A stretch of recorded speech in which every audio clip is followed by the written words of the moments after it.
Thank you, thank you. Thank you, Charlotte. I'm feeling very old now. I did all that. Right. I'm not going to stay up here and speechify too much, but I want to put a little bit of context in introducing the presenters to come. So a little bit about us at Greenbackers and what we do now. We're here to fund clean tech growth, and it was very interesting to hear what Robin Martin had to say. I would say, as far as commercial innovation, UK businesses ready to scale, that is our focus. When I came into the clean tech sector, it was just forming. This is about 12, 13 years ago. Now, the worth of clean tech and climate change mitigation technologies is measured in 9 going on 10 digits. That's trillions worth of funding. What we do to support clean tech growth is pretty simple. We do this in 2 ways. So we are direct funders now. We have a fund. It's sadly for UK companies only, but Quantum's check sizes that we write are under $1 million per deal. All technology focused in the main. We're talent spotting here today at Cleantech Innovate. And we are looking for companies that are in the market and looking to scale their programs. So mid-stage startups, not necessarily seed, with good growth potential, revenue generating or very close to it, and funding used to move into the marketplace, not necessarily to prove the technology.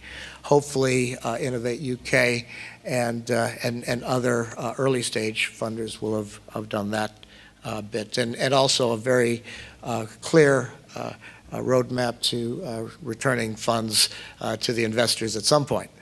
No property development, please.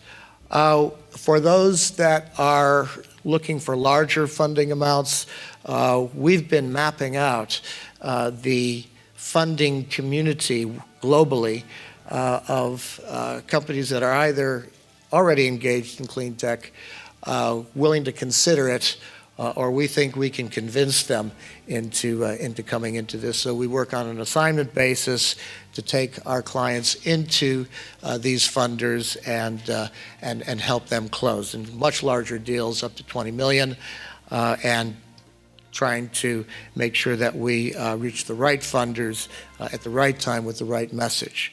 So that's a little bit about us. Our entire team is here today, so we cover the whole of the UK. We take clients in Western Europe as well, and we're very happy to speak to you if you're an investor looking for co-investment opportunities or interesting companies to invest in. If you're a service provider with clients, either investors or companies in the space, or obviously if you're a technology company looking for funds. So as Charlotte said, I'm here to introduce the air quality cohort of presenters, and I have to say that aside from Donald Trump, air pollution coupled with greenhouse gas emissions is one of the most serious existential threats that we as humans face today. Sorry, that's the Chicago in me coming out. I've only been here 30 years, so sometimes I can't resist a political dig when it's deserved. But air quality has serious consequences. So that picture in the middle, the London Eye, that was the last slide that I finished on last year.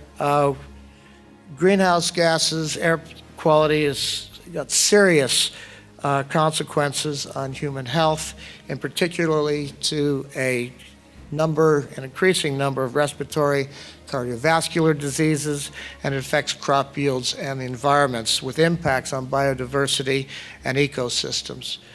These impacts have serious consequences which affect economic growth, human welfare and projected to become more severe in the upcoming decades.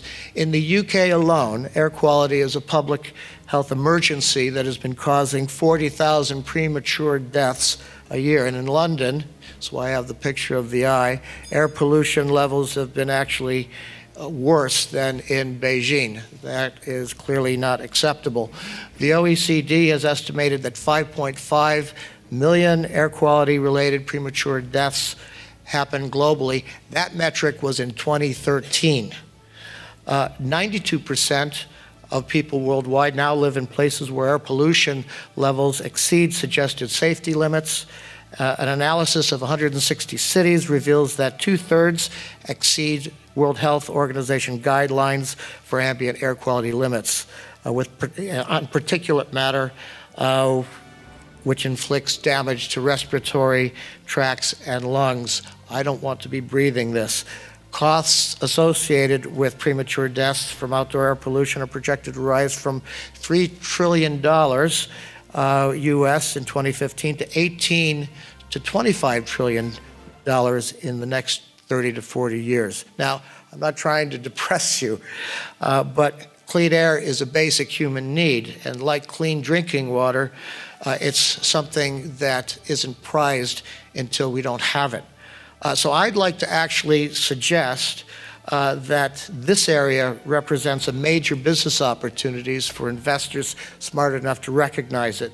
So if you are focused on dollar outcomes, I think that this is worth considering. There we go. So air quality and greenhouse gas emissions cut across manufacturing, transport, healthcare, energy generation, and the market for air quality monitoring and indoor filtration alone is projected to be worth some $16.5 billion for the next 2 to 3 years. And according to the Lancet's Commission on Pollution and Health report, taking steps to cut air quality, to cut air pollution rather, yields an economic return of about $30 for every dollar spent. So for me, air quality is a good investment, especially since it also boosts my odds of living longer to enjoy it.